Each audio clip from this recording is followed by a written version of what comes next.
Hello and welcome to Topic 9, Lecture 2. And in this lecture, we're going to look at an introduction to the right to privacy. All right, so what are we going to be covering in this lecture? First, we're going to define what we mean by a right to privacy. Next, we're going to look at where we find the right to privacy in the Constitution. From where in the Constitution does the right to privacy originate?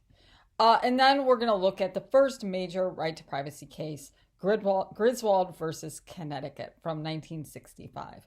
Now, this week provides the introduction to the right to privacy because there is such a small amount of material related to the right to bear arms. That's why we're kind of moving forward, kind of doing two topics in 1 week or two issues in 1 week. And so I thought I'd, use this time to introduce us to the right to privacy.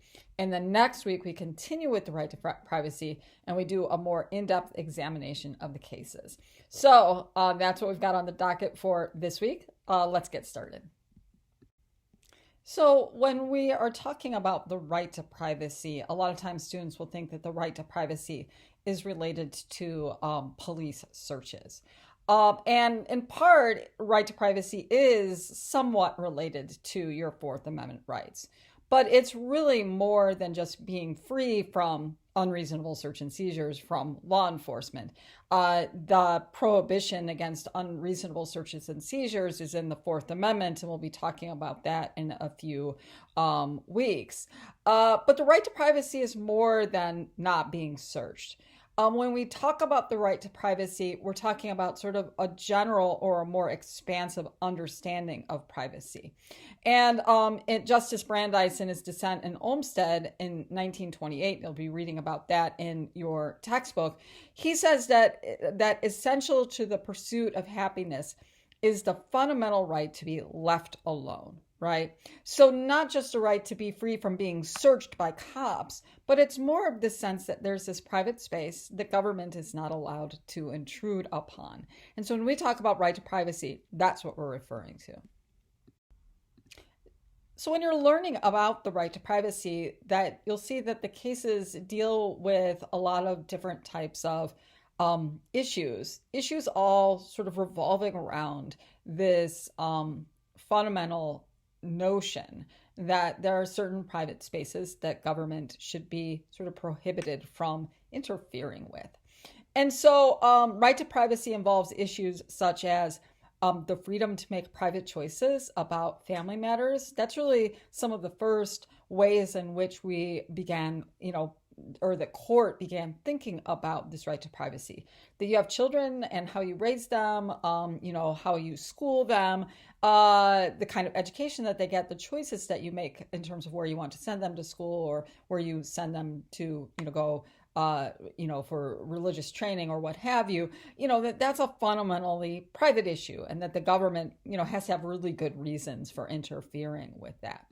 Right to privacy is also about making private choices about your body, and in particular about reproduction.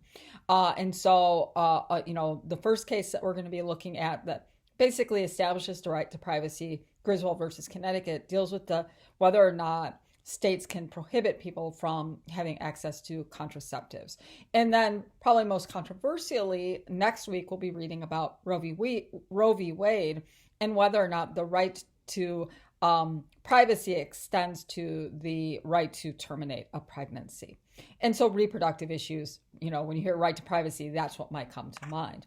But it also has to do with rights in sexual matters. So we'll be reading cases not this week, but next week, about consensual adult sex and how some states tried to prohibit some types of consensual sex, oral sex, and anal sex, and also states defining marriages between only a man and a woman.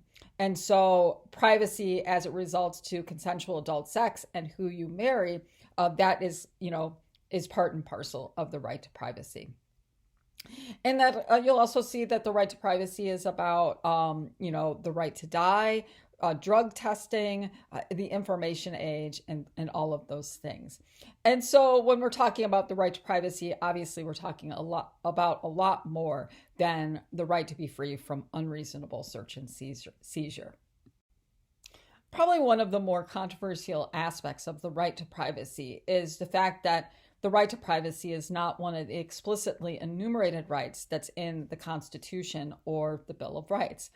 When you look at the Constitution, it does not explicitly mention privacy or the right to privacy. In fact, the word privacy does not appear in any of the 7 articles of the Constitution, nor does it appear in the Bill of Rights. And so, the question is, well, do we actually have the right to privacy? And you'll see that on the court, some of the more conservative justices, are very sort of explicit about that. You only have rights that are actually enumerated.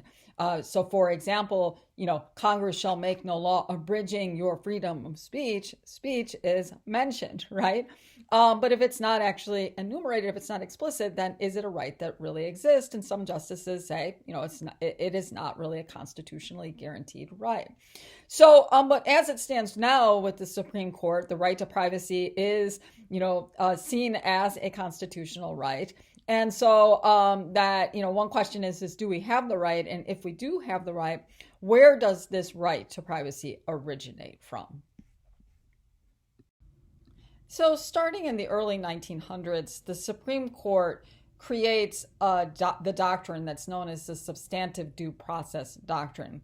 And it's through this doctrine that we begin to see where the right to privacy originates in the Constitution.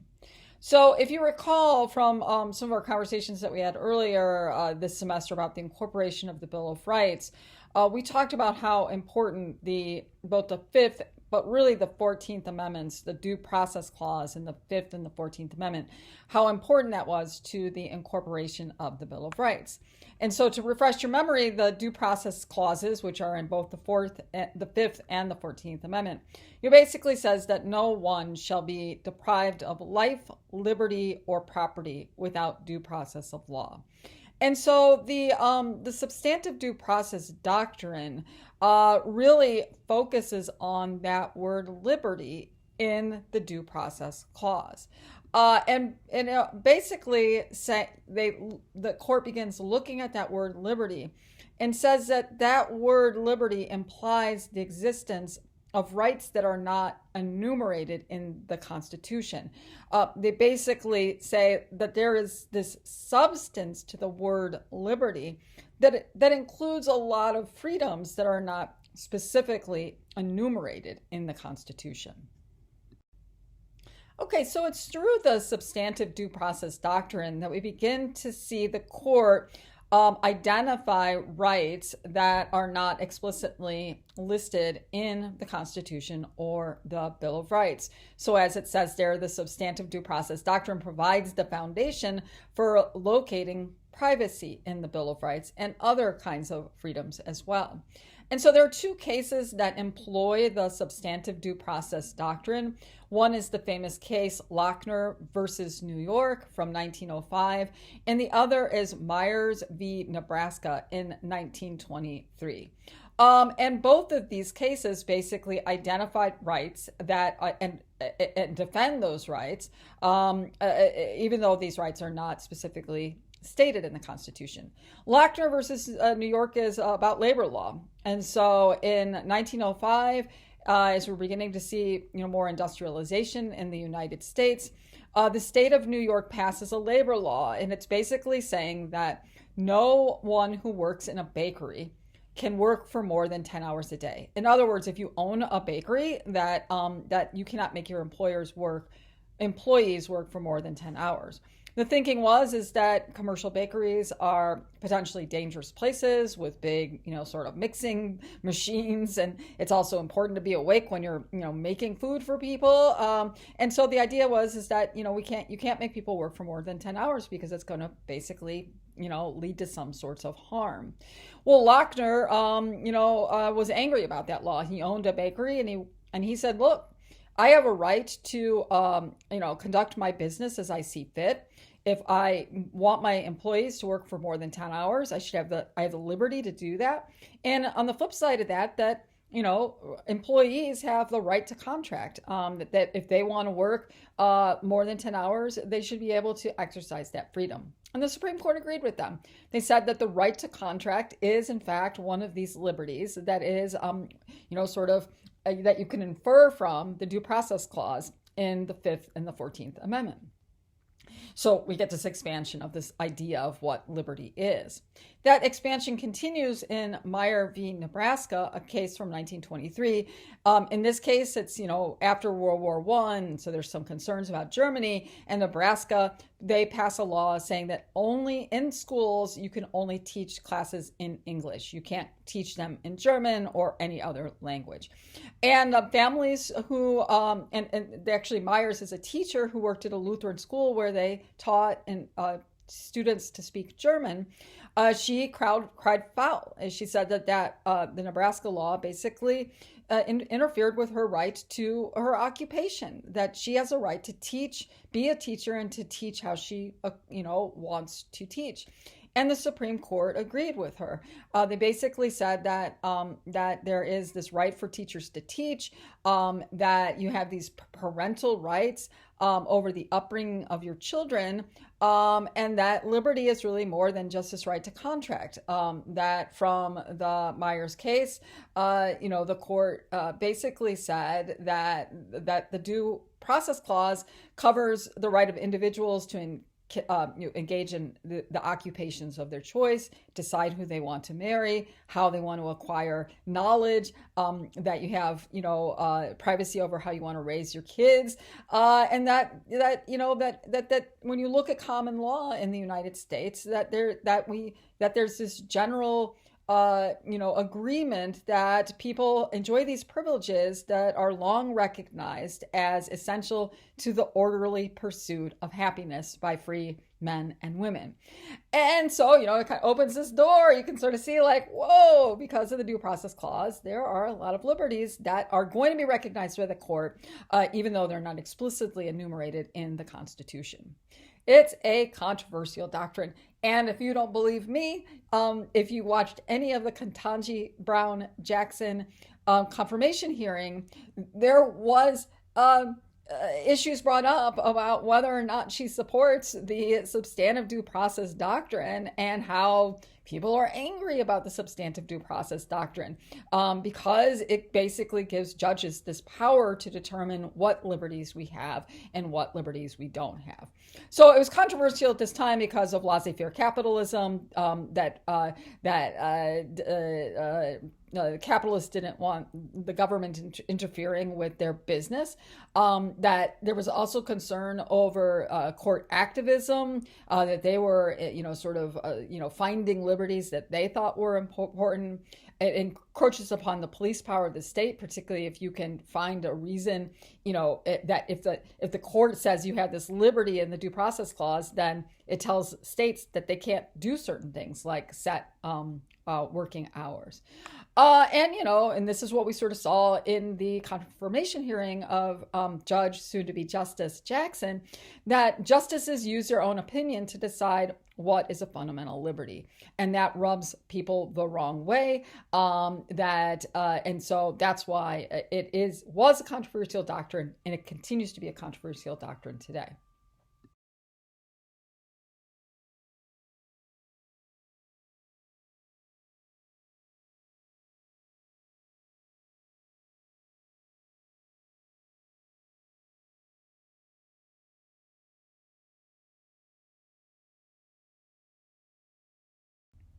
So the substantive due process doctrine is created in the early part of the 20th century and is used through the 1930s by the Supreme Court. As we noted, it's a controversial doctrine, so we didn't always have complete buy-in in terms of the substantive due process doctrine on the court. And so by the 1930s, the substantive due process doctrine is abandoned. And there's a reason for that, and it's a reason that you might be somewhat familiar with. So after the economic collapse in the United States, the Great Depression in the late 1920s, there was a real move by Franklin Delano Roosevelt and his administration to basically, for the federal government to have a heavier hand in regulating labor, providing minimum wage, and just basically, having more laws that kind of restrict capitalism in order to help with an economic recovery. Well, there are folks on the Supreme Court that said, look, under the substantive due process doctrine, we've already said in Lochner that it's unconstitutional to tell businesses that they can, and workers that they can only work 10 hours a day. So there are people on the court, justice on the court, that every time these New Deal legislation that was coming to them, that were designed to help prop up the economy in the United States and to protect workers, those would come to the court and they kept saying they were unconstitutional, unconstitutional, unconstitutional. And I think, as many of you are sort of familiar, is that Franklin Delano Roosevelt basically said, look, that if you guys can't start finding our legislation, the New Deal legislation, constitutional, we're going to pack the courts. In other words, and we kind of, hear about this today, that Congress sets the number of justices that serve on the Supreme Court, and Congress can change the number of justices. It's not in the Constitution. And so basically FDR said that Congress was going to introduce and pass a court packing plan, and so to get more justices on the court that would be more favorable to passing and finding the New Deal legislation constitutional. And then suddenly the Supreme Court switched and said, they did a doctrinal switch, got rid of the substantive due process doctrine, and basically had a much more expansive understanding of federal powers as it relates to economic activities and regulations. And that, the famous phrase, a switch in time that saved nine. So it's like they switched their judicial philosophy in order to save the number nine of justices. So the substantive due process goes from 1900s to the 1930s. It's thrown out by the court as not a doctrine that they want to use. However, in the 1960s, there's this desire to revive the substantive due process doctrine and to use it to establish a right to privacy. So you have to kind of think about what's going on in the 1960s at this time. For one, under the, if you remember from our incorporation lectures, remember from like 1960 until the 70s, under the leadership of Chief Justice Earl Warren, that there was really an expansion of the application of liberties to the states, particularly the rights of the criminally accused. And so there's this sort of movement in the Supreme Court to expand liberty and to apply it to the states.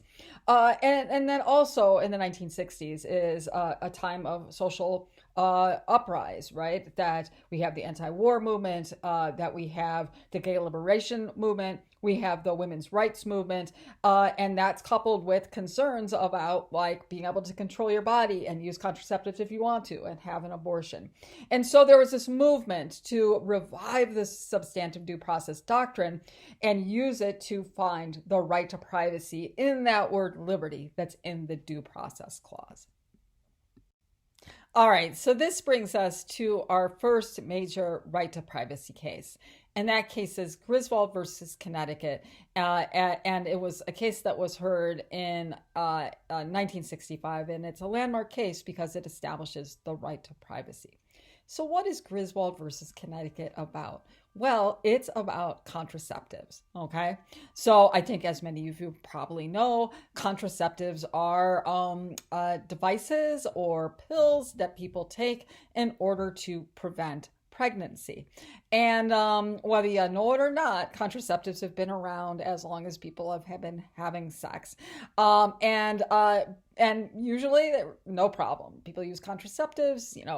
During colonial times, control over reproduction was sort of seen as women's business, and the men folk didn't get involved in it, and so women, shared methods of, preventing pregnancy.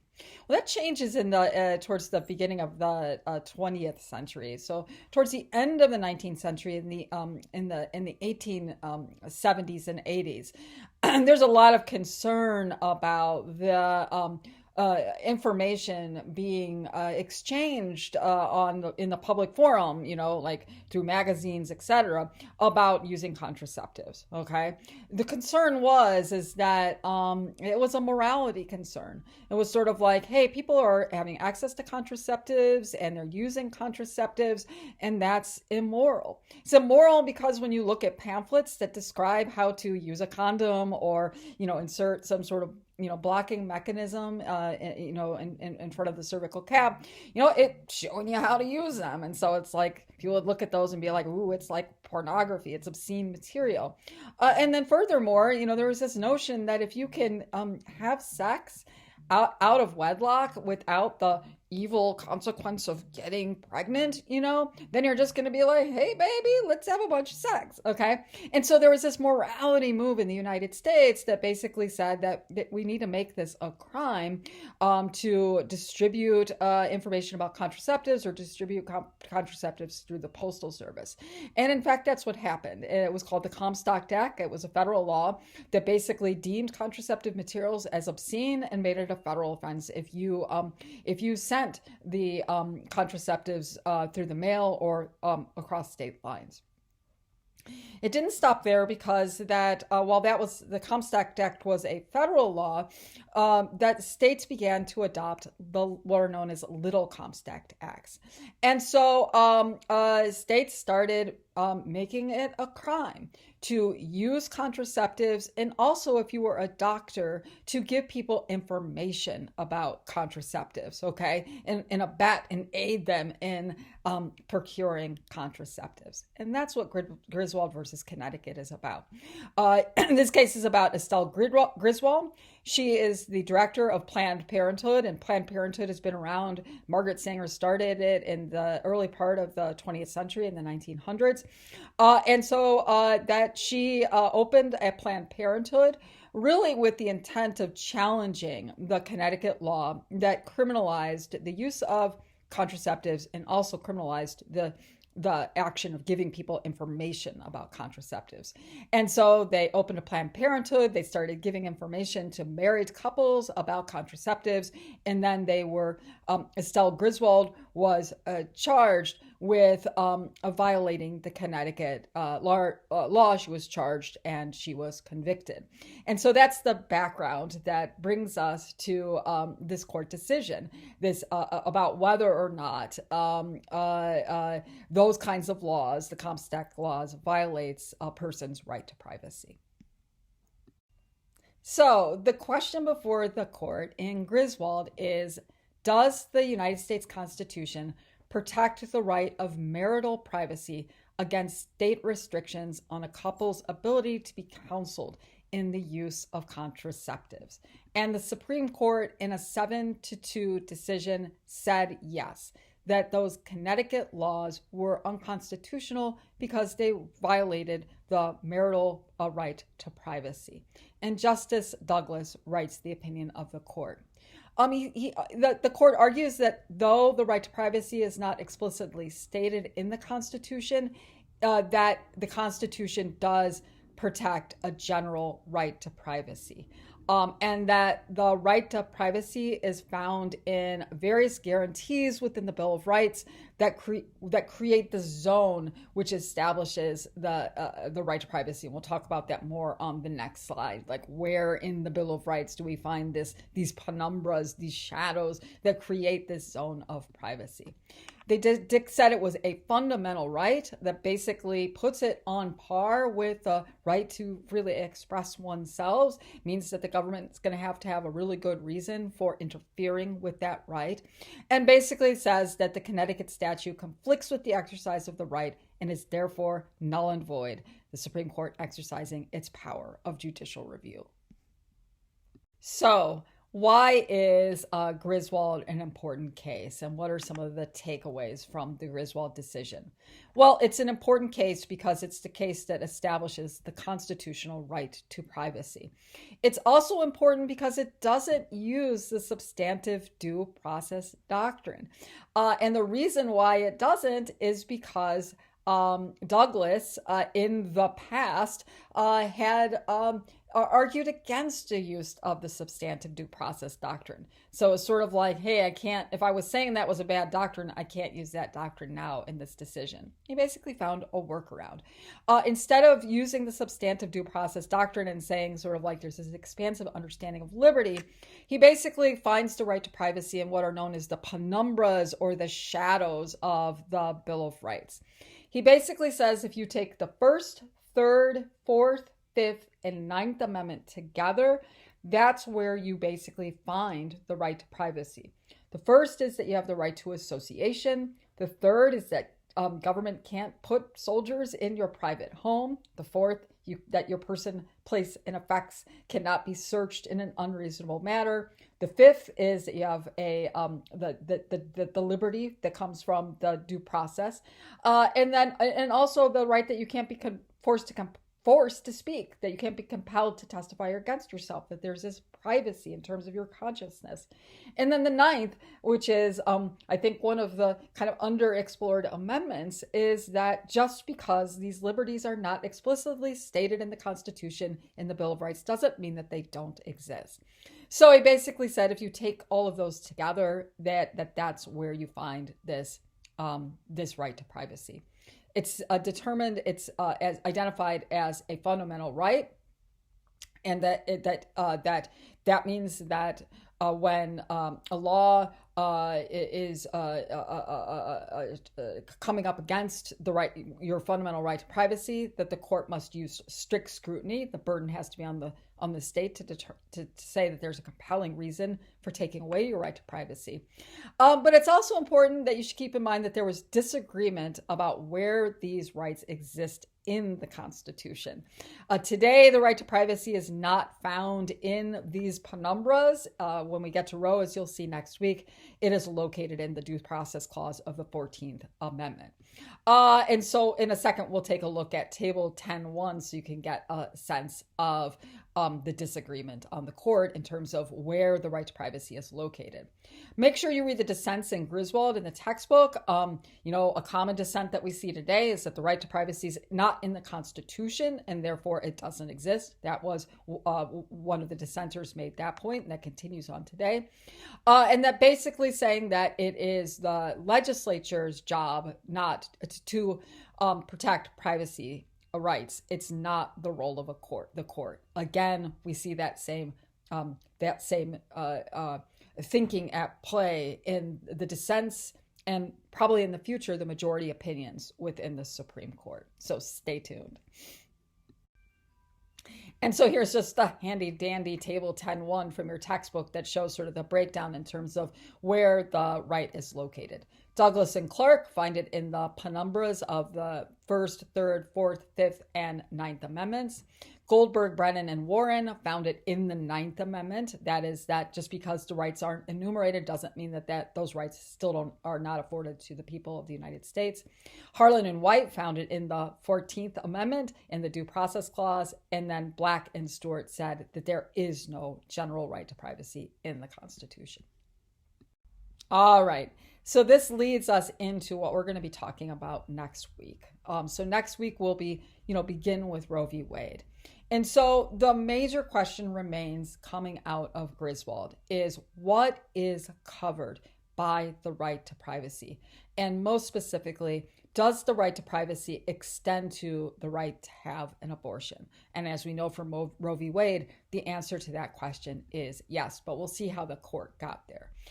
Many people were eager for the court to take up this issue. The right to reproductive freedoms was front and center in the 1960s and 70s.